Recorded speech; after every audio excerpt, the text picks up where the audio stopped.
মানে চিৰিয়াখানাৰ গেটৰ কাষত এজনী মহিলাই দেখা পালে মেকুৰীয়ে থাপ মাৰিছিলে।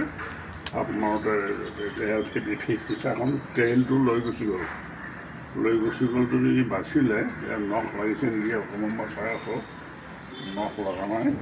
গতিকে মই ভাল হ'ব বুলি নিশ্চিত হৈছোঁ।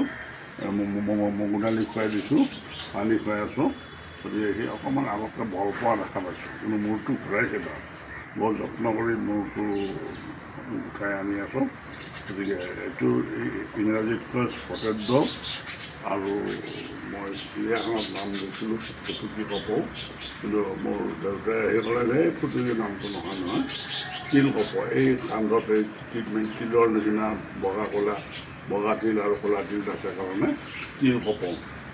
গতিকে এই তিল কপৌ জোৰ পাতি থাকে আৰু সিহঁতৰ মানে পাৰ চৰাইৰ দৰে দি আমি পোৱালি হয়, দুটা কণী পালে দুটা পোৱালি হয় আৰু এনেকৈ সংখ্যা খুব নিমাষিত পানী বৰ শান্ত পানী, আৰু অন্যায় নকৰে আৰু সিহঁতৰ মাজতে যুদ্ধ হৈ থাকে।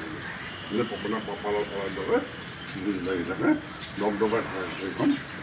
আৰু কিন্তু সিহঁতে মানুহৰ আশ্ৰয়ত থাকে, যদিও হাবিৰ মাজৰ চৰাই, জংঘলী চৰাই, কিন্তু আমাৰ ঘৰতে থাকে আৰু মানে হেৰি মানুহৰ লগত মানে সহ অৱস্থান কৰি থকা চৰাই, সু এক্সিষ্টেঞ্চ কৰি থকা চৰাই। গতিকে সেইখনৰ পৰা কপৌ চৰাই আমাৰ হাবিত থাকিও ঘৰচীয়া হৈ আছে, এই হ'ল কথা। গতিকে এই চৰাইবিলাকক আমি মৰম কৰিলে সিহঁতে জীয়াই থাকিব। আগতে হাবি বন বহুত আছিলে, বগৰী গছ, গছনি খকৰা গছ, সেইবিলাকত বাঁহ সাৰিছিলে।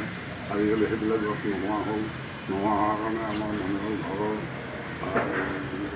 চিলিঙত বা পৰিত্যক্ত ঠাইৰ চিয়াৰবিলাকত বাঁহ সাজি থাকে। গতিকে সিহঁতৰ যাতে আমি সদায় ৰাখিব পাৰোঁ জীয়াই, সেইটো চিন্তা সকলোৱে ল'লে আৰু উঠি অহা প্ৰজন্মই যদি সিহঁতক ৰক্ষা কৰাৰ কথা ভাবে।